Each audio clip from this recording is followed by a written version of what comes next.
എൻ്റെ കൂടെ നിൽക്കുന്ന എൻ്റെ വിദ്യാർത്ഥികളിൽ ഒരാൾ ഓടി വന്നിട്ട് എന്നോട് പറഞ്ഞു, ഉസ്താദേ നമ്മളെ മൈമാക്ക മരണപ്പെട്ടു എന്ന് പറഞ്ഞു. ഞാൻ ചോദിച്ചു, ഏത് മൈമാക്ക? ഖബറ് കുത്തുന്ന മൈമാക്ക എന്ന് പറഞ്ഞു. ഞാൻ ചോദിച്ചു, ഖബറ് കുത്തുന്ന മൈമാക്ക? ഞാൻ ഇപ്പോഴല്ലേ ആ മനുഷ്യനെ കണ്ടത്? എന്നോട് അദ്ദേഹം പറഞ്ഞുകൊണ്ടല്ലേ ഖബറ് കുഴിക്കാൻ പോയത്? അതേ ഉസ്താദേ, ഖബറ് കുത്തുന്നതിനിടയിൽ തളർച്ച വന്നു.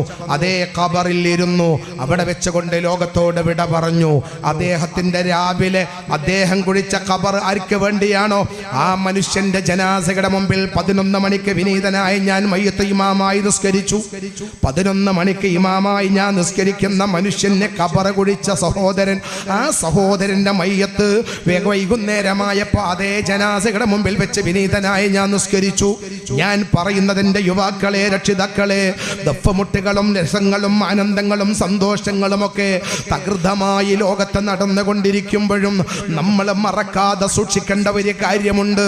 ഖാലിഖായ റബ്ബ് ഏത് സമയത്താണ് തിരിച്ചു വിളിക്കുക എന്ന് നമുക്കറിയില്ല എന്ന യാഥാർത്ഥ്യം മറക്കാതെ ജീവിക്കേണ്ടവരാണ് ഞാനും നിങ്ങളും. അഭിവന്ദനായ സുഹൃത്ത് എന്നോട് വർഷങ്ങൾക്ക് മുമ്പ് ഞാൻ പാടത്ത് പള്ളികളുടെ അടുത്ത് പ്രഭാഷണം നടത്തിയത് പറഞ്ഞു. മീശയില്ലാത്ത താടിയില്ലാത്ത പ്രായഘട്ടത്തിൽ അന്ന് 16കാരനാണെന്ന് പലരും പറഞ്ഞ് പൊക്കിക്കൊണ്ട് നടന്ന് പ്രഭാഷണം നടത്തിയ കാലം, ആ കാലം ഇവിടെ ഓർക്കുകയുണ്ടായി പല ആളുകളും. എന്നാൽ അന്നെൻ്റെ പ്രഭാഷണം കേട്ടവരിൽ പകുതിയല്ല, അധികം ആളുകളും എൻ്റെ മുമ്പിൽ ഉണ്ടാവില്ല എന്ന കാര്യം നമ്മൾ മനസ്സിലാക്കണം. അന്നെൻ്റെ സദസ്സിലിരുന്ന സഹോദര സഹോദരിമാർ, അന്നെൻ്റെ പ്രഭാഷണം കേട്ട സഹോദര സഹോദരിമാർ, അവരിൽ ഒരു ബഹുഭൂരിപക്ഷം ആളുകൾ എവിടെയാണെന്നറിയുമോ? എൻ്റെ ഉമ്മമാരെ, രക്ഷിതാക്കളെ, ഇനി ഒരു പ്രഭാഷണം കേൾക്കാൻ ഈ നാട്ടിലേക്ക് വരാത്ത വിധം ലാ ഇലാഹ ഇല്ലല്ലാഹ് എന്ന തൗഹീദിന്റെ വചനം ചൊല്ലി നമ്മുടെ നാട്ടിലെ ഖബർസ്ഥാനിലേക്ക് ഞാനും നിങ്ങളും യാത്ര പറഞ്ഞേച്ചിരിക്കുകയാണ്. ഇനി അവരെ പ്രഭാഷണം കേൾക്കാൻ ഇവിടെ വരില്ല. 10 മാസം നമ്മെ ഗർഭം ചുമന്ന നമ്മളെ പൊന്നുമ്മ, ചോര നീരാക്കി നമ്മളെ വളർത്തിയ നമ്മളെ പൊന്ന് പിതാവ്, ആ മാതാവും പിതാവും ഇന്ന് എവിടെയാണെന്ന് ചിന്തിച്ചിട്ടുണ്ടോ നിങ്ങളൊക്കെ? നമ്മളെ ഭാര്യമാരനുഭവിച്ച ഒരു സുഖവും അവരാസ്വദിച്ചിട്ടില്ല. നമ്മളെ സഹോദരിമാരനുഭവിച്ച ഒരു ആനന്ദങ്ങളും അവരാസ്വദിച്ചിട്ടില്ല. അവർക്ക് ഇടിക്കാൻ ഒരലാണ്, മെഷീൻ നമ്മൾ വാങ്ങിക്കൊടുത്തിട്ടില്ല. അരക്കാനുള്ള സാമഗ്രികൾ നമ്മൾ വാങ്ങിക്കൊടുത്തില്ല. അവർക്ക് അലക്കാനോ ഇടിക്കാനോ ആവശ്യമായ വസ്തുക്കളോ വസ്ത്രങ്ങൾ അലക്കാനോ മെഷീന് വാങ്ങിക്കൊടുക്കാതെ രാവും പകലും ഉറക്കില്ലാതെ പാവങ്ങളായി എന്നെയും നിങ്ങളെയും പോറ്റാൻ ഉറക്കില്ലാതെ കഷ്ടപ്പെട്ട് നമ്മളെ ഉമ്മാനെ മറക്കാൻ കഴിയുമോ? നമ്മളെ പൊന്നുപ്പാനെ മറക്കാൻ കഴിയുമോ? രാവിലെ വീട്ടിൽ മദ്രസയിലേക്ക് പോകുന്നതിൻ്റെ മുമ്പ് സുബഹിക്കെഴുന്നേറ്റ് ഭക്ഷണം ഉണ്ടാക്കുന്ന നമ്മളെ ഉമ്മമാര് അടുപ്പിൽ വിറക് വെച്ച് കഷ്ടപ്പെട്ട് ഊതി ശരീരം മുഴുവനും പ്രയണമായി ശരീരമായി കഷ്ടപ്പെട്ട് നമുക്ക് ചായ ഉണ്ടാക്കി തന്ന് നമ്മളെ മദ്രസയിലേക്ക് പറഞ്ഞേച്ച് മദ്രസ കഴിഞ്ഞ് വീട്ടിലേക്ക് തിരിച്ചു വരുമ്പോഴേക്ക് നമുക്ക് വേണ്ടുന്ന ഭക്ഷണങ്ങളും വിഭവങ്ങൾ ഒരുക്കി വെച്ച നമ്മളെ പൊന്നുമ്മ ഈ ഭൂമിയിൽ അവർ സുഖങ്ങൾ ആസ്വദിച്ചില്ല. പക്ഷേ ഇന്നവരെ ഖബറിലാണ് രക്ഷിതാക്കളെ, ഉമ്മമാരെ, ഇന്നവരെ ഖബറിലാ. ഒറ്റക്ക് ഖബറിലേക്ക് പോകാൻ കഴിയുമോ എനിക്കും നിങ്ങൾക്കോ? പാതിരാത്രി ഖബർസ്ഥാനിലേക്ക് പോകാൻ ധൈര്യമുള്ള, ഒറ്റക്ക് പോകാൻ ധൈര്യമുള്ള എത്ര പേരാ നമ്മളെ മുമ്പിലുള്ളത്?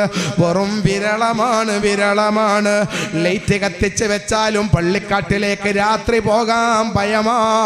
എന്നാൽ അത്തരം പള്ളിക്കാട്ടിൽ കിടക്കുന്നത് നമ്മളെ പോറ്റി വളർത്തിയ മോനെ എന്ന് വിളിച്ച പാതിരാത്രി നമ്മൾ നേരം വരാൻ വഴുകിയാൽ, നമ്മളെ ഭാര്യ കടന്നുറങ്ങിയാലും നമ്മളെ മക്കള് കടന്നുറങ്ങിയാലും വരാന്തകൾ താടക്ക് കൈ കൊടുത്തെൻ്റെ കുട്ടി എന്താ വരാത്തതെന്ന് ചിന്തിച്ചാ നമ്മളെ പൊന്നുമ്മ ഇന്ന് ഇരുട്ട് റൂമിലെ ഖബറിലോ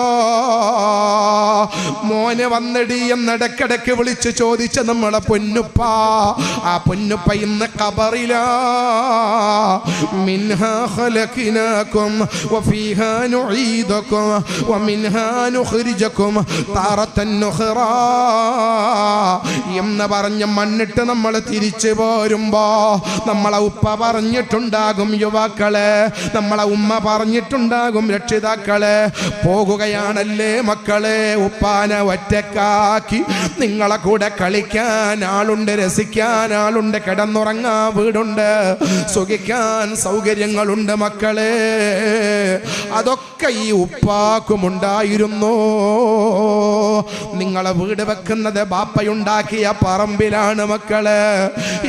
ഇന്ന് ബാപ്പ ഒറ്റക്ക് ഖബറിലാ. ഒന്ന് തിരിഞ്ഞു കിടക്കാൻ കഴിയൂല, ഒന്ന് എഴുന്നേറ്റിരിക്കാൻ കഴിയാത്ത ഖബറിലാണ് ഞാനുള്ളത്. എൻ്റെ പൊന്നു മക്കളെ, മതി മറക്കണ്ട. വീട് കണ്ട് അല്ലാഹനെ മറക്കണ്ട, സൗകര്യങ്ങൾ കണ്ട് റബ്ബിനെ മറക്കണ്ട. എല്ലാം കഴിഞ്ഞ് ഒറ്റയ്ക്ക് കിടക്കുന്ന ഒരു ഖബർ ഇന്നല്ലെങ്കിൽ നാളെ നിങ്ങൾക്കും വരാനുണ്ടെന്ന ചിന്ത രക്ഷിതാക്കളെ മനസ്സിൽ നിന്ന് പോകരുതേ, ഉമ്മമാരെ മനസ്സിൽ നിന്ന് പോകരുതേ എന്ന സന്ദേശം അവർ നമുക്ക് കൈമാറിയിട്ടുണ്ടെങ്കിൽ, ദഫ് മത്സരം കാത്തിരിക്കുന്ന യുവാക്കളെ, രക്ഷിതാക്കളെ, ഉമ്മ ഒറ്റപ്പെടുമ്പോ രക്ഷപ്പെടാൻ, എല്ലാവരും കൈയൊഴിയുമ്പോ മനസ്സമാധാനം നേടാൻ, മക്കളും കുടുംബക്കാരും കരയുമ്പോ ഖബറിൽ കിടന്ന് സന്തോഷിക്കാൻ മരിക്കും മുമ്പ് തയ്യാറാകണം കേട്ടോ. അതിനുള്ള തയ്യാറെടുപ്പ് നടത്താൻ ഈ തിരക്കിനിടയിൽ നമ്മൾ മറക്കരുതേ, ഈ രസത്തിനിടയിൽ നമ്മൾ മറക്കരുതേ. ഈ ഭൂമിയിൽ നിങ്ങളുടെ കൂടെ ഖബറിലേക്ക് വരുന്നത് സൽക്കർമ്മങ്ങൾ മാത്രമാണെന്ന് ലോകത്തിന്റെ കരളെ നബി മുഹമ്മദുർ റസൂലുള്ളാഹി. മക്കളെ ഒന്ന് ഉറക്കെ സ്വലാത്തല്ലേ മുഹമ്മദ് മുസ്തഫ. ഒന്നുകൂടി വച്ചത്തിൽ മുഹമ്മദുർ റസൂലുള്ളാഹി. ലോകത്തൊരു മനുഷ്യൻ ബുദ്ധിയുള്ളവനെന്ന് പറഞ്ഞാൽ ആരാന്നറിയോ? ഒറ്റപ്പെടുമ്പോ രക്ഷപ്പെടാൻ വിഭവങ്ങൾ ഒരുക്കുന്നവനാണ്. ബാക്കിയുള്ളവരൊക്കെ മന്ന ബുദ്ധിയാളാ. നമ്മൾ കരുതും ഒറ്റപ്പെടുമ്പോ രക്ഷപ്പെടാൻ വിഭവങ്ങൾ ഒരുക്കുന്നവർ ആരാണോ അവരാണ് ബുദ്ധിയുള്ളവർ. ഈ ദുന്യാവിന്റെ സുഖത്തിൽ മതിമറക്കുന്നവരല്ല, ദുന്യാവിന്റെ ആനന്ദത്തിൽ അള്ളാഹുവിനെ മറക്കുന്നവരല്ല. ഞാനൊരു മനുഷ്യനെ പരിചയപ്പെടുത്തട്ടെ യുവാക്കളെ. മറക്കാൻ കഴിയാത്ത ഒരു മഹാമനീഷി, മഹാനായ എല്ലാ രാഷ്ട്രീയക്കാരും ഒരുപോലെ ആദരിച്ച, എല്ലാ മതത്തിന്റെ അനുയായികളും ഒരുപോലെ ബഹുമാനിച്ച, എല്ലാ മനുഷ്യരും ഒരുപോലെ സ്നേഹിച്ച ഒരു മഹാമനുഷ്യൻ. അതാണ് ഈ അടുത്ത കാലത്ത് നമ്മളോട് വിട പറഞ്ഞ പാണക്കാട്ട് ആറ്റപ്പൂവ് പാണക്കാട് സയ്യിദ് ഹൈദർ അലി ശിഹാബ് തങ്ങൾ. അല്ലാഹുവേ ഉഖറവിയായ ദറജ ഉയർത്തണേ അല്ലാ. ഏതാനും ആഴ്ചകൾക്ക് മുമ്പ് ഞാൻ മഹാനവറുടെ ഖബർ സിയാറത്ത് ചെയ്ത് ഒരൽപ്പം പറകോട്ട് നിന്ന് വലത്തേക്ക് തിരിഞ്ഞു നോക്കുമ്പോ തങ്ങപ്പാപ്പാന്റെ വീട് കാണുന്നുണ്ട്, തങ്ങളവരുടെ സ്ഥലം കാണുന്നുണ്ട്, പറമ്പിലുള്ള മരങ്ങൾ കാണുന്നുണ്ട്.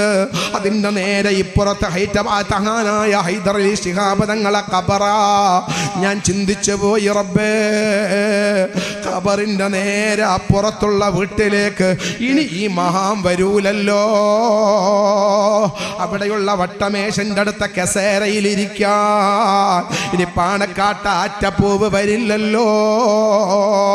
യുവാക്കളെ, ജനങ്ങൾ മുഴുവനും ആദരിച്ച മഹാനാ, എല്ലാവരും ബഹുമാനിച്ച മഹാനാ. ആ മഹാനവറുകളെ ഖബറിലേക്ക് ഇറക്കി വെക്കുമ്പോ ആയിരക്കണക്കിന് ആളുകൾ കണ്ണുനീരോടെ നോക്കി നിൽക്കുന്നുണ്ടായിരുന്നു. ഇന്നലെ വരെ ശിഹാബ് തങ്ങൾ സിന്ദാബാദ് എന്ന മുദ്രാവാക്യം വിളിച്ച പാർട്ടി പ്രവർത്തകന്മാർ തങ്ങപ്പാപ്പാനെ ഖബറിലേക്ക് ഇറക്കി വെക്കുമ്പോ തങ്ങളെ വെറും മണ്ണിൽ കിടത്തണ്ട, ഞങ്ങൾ പാർട്ടി വക ഒരു പായ വാങ്ങിത്തരാമെന്ന് പറയാനുണ്ടായില്ല, ഒരു ബെഡ്ഷീറ്റ് വാങ്ങിത്തരാമെന്ന് പറയാനുണ്ടായില്ല. മഹാനായ തങ്ങളെ കിടത്തിയത് വെറും മണ്ണില. തങ്ങപ്പാപ്പാക്ക് തലയിണക്ക് പകരം മണ്ണുരുട്ടിക്കൂട്ടി തലക്ക് തലയിണ വെച്ച് കൊടുക്കുമ്പോ തങ്ങള് ഖാദിയായ ഏതെങ്കിലും മഹല്ല് കമ്മിറ്റി പറഞ്ഞോ, തങ്ങപ്പാപ്പാന്റെ തലക്ക് മണ്ണുരുട്ടി വെക്കണ്ട, ഞങ്ങളെ മഹല്ല് തലയിണ വാങ്ങിത്തരാ. തങ്ങപ്പാപ്പാന്റെ കവിള് മണ്ണിനോട് ചേർത്ത് വെക്കുമ്പോ കൈപിടിച്ച് ചുംബിച്ച നമ്മളാരും പറഞ്ഞില്ല. സൂര്യപ്രകാശം പോലെ ലംഘുന്ന തങ്ങപ്പാപ്പാന്റെ കവിള് മണ്ണിനോട് ചേർക്കരുതേ പറയാൻ ആരും സന്നദ്ധരാകാതെ തങ്ങപ്പാപ്പാനെ മണ്ണിലങ്ങ് കിടത്തി മേലെ കല്ലുകൾ ഓരോന്ന് വെച്ച് അവസാനത്തെ കല്ല് വെക്കുമ്പോ തങ്ങൾ പറയുന്നുണ്ടാവും, പോവുകയാണ് ഉടമയാണ് ഞാൻ. ഇത് സമാധാനത്തിന്റെ വാക്ക് പറയാൻ ഞാൻ വരൂല യുവാക്കളെ. അതുകൊണ്ട് തിരക്കിനിടയിൽ അല്ലാഹനെ മറക്കരുത്. ദുനിയാവിന്റെ സൗകര്യങ്ങൾ കണ്ടിട്ടോ ആരോഗ്യത്തിന്റെ പ്രസരിപ്പിനിടയിലോ അല്ലാഹുവിന്റെ പൊരുത്തം നേടാൻ മറക്കരുതേ. ഒറ്റപ്പെടുമ്പോ രക്ഷപ്പെടാനുള്ള പ്രവർത്തനത്തിൽ വ്യാപൃതരാവണം കേട്ടോ. അല്ലാഹു നമുക്ക് ഈമാൻ തരട്ടെ. ഉറക്കാൻ പറയും, അല്ലാഹു നമുക്ക് ഈമാൻ തരട്ടെ.